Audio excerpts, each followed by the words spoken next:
বাঙালি জাতি না খেয়ে থাকলেও বাংলাদেশের স্বাধীনতাকে আওয়ামী লীগের মতো বিক্রি হতে দেবে না বলে মন্তব্য করেছেন এবি পার্টির যুগ্ম সদস্য সচিব ব্যারিস্টার আসাদুজ্জামান ফুয়াদ।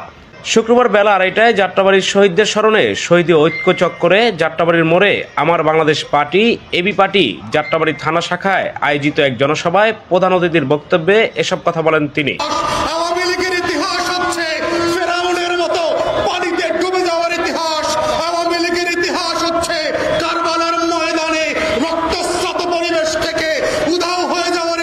এ সময় এবি পার্টির ঢাকা মহানগর দক্ষিণের আহ্বায়ক বিএম নাজমুল হক, যুগ্ম সদস্য সচিব শফিউল বার সহ কেন্দ্রীয় যাত্রাবাড়ি থানার সকল নেতাকর্মী উপস্থিত ছিলেন। এ সময় তিনি আরো বলেন, আপনি যত বড় ফেরাউন আর নমরুদ হন, যত বড় সাম্রাজ্যবাদী শক্তি আপনার পাশে থাকুক না কেন, মনে রাখবেন আবু সাইদ আর মুগ্ধরা চট্টগ্রামে যেভাবে সাইফুল হয়ে ফিরে এসেছে, যাত্রাবাড়ির 58 শহীদের উত্তরসূরিরা আবার নতুন করে ফিরে আসবে, আওয়ামী ফ্যাসিবাদকে মোকাবেলা করবে।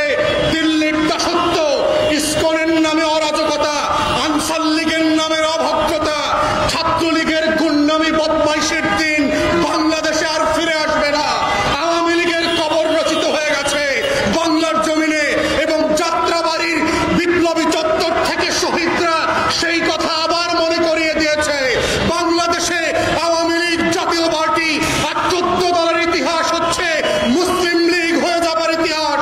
আওয়ামী লীগের ইতিহাস হচ্ছে ডাইনোসরের মতো কঙ্কাল হয়ে পৃথিবীর ইতিহাস থেকে হারিয়ে যাবার ইতিহাস।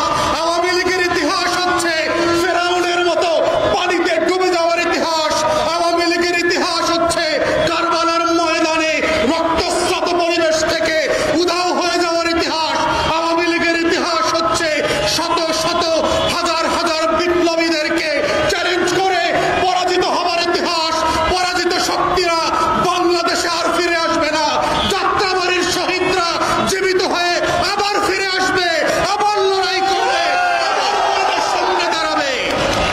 প্রিয় দেশবাসী, বাংলাদেশের শত্রুরা দেখতে পাচ্ছেন গত 3-3.5 মাসে সীমান্তের মধ্যে এবং সীমান্তের বাইরে থেকে আমাদেরকে হুমকি দিচ্ছে। ভারতের সৈন্যবাহিনী নাকি উত্তর দিনাজপুরের সীমান্তে এসে দাঁড়িয়েছে। বিজেপি হুমকি দিচ্ছে বাংলাদেশের সীমান্ত নাকি তারা অবরোধ করবে। নেপালের মতো আমাদের সীমান্ত থেকে বাংলাদেশে যত পণ্য আসে, ডাল, চাল, পেঁয়াজ, ডিম আনা বন্ধ করে দেবে। আমরা বলছি সেই সকল জাতীয় শত্রুদেরকে, নেপালের মতো একটা ছোট্ট দেশ থেকে শেখেন। তারা আপনাদের অবরোধের মুখে লড়াই ছেড়ে দেয় নাই। বাঙালিরা যারা জেগেছে গত 3 মাসে, 16 বছরে যারা লড়াই করেছে নমরুদ আর ফেরাউনের বিরুদ্ধে, এই জাতি না খেয়ে থাকবে। না খেয়ে থাকার অভ্যাস আমাদের আছে। বছরে একবার আমরা না খেয়ে থাকি। সেই জাতিকে হুমকি দেবেন না, ডাল, চাল আর পেঁয়াজের হুমকি দেবেন না। না খেয়ে থাকবো দৌলিয়তের কাছে, জাতীয় শত্রুর কাছে। বাংলাদেশের স্বাধীনতা, সার্বভৌমত্বকে গাদ্দার বেঈমানদের মতো, আওয়ামী লীগের মতো আমরা বিক্রি করে দেব না।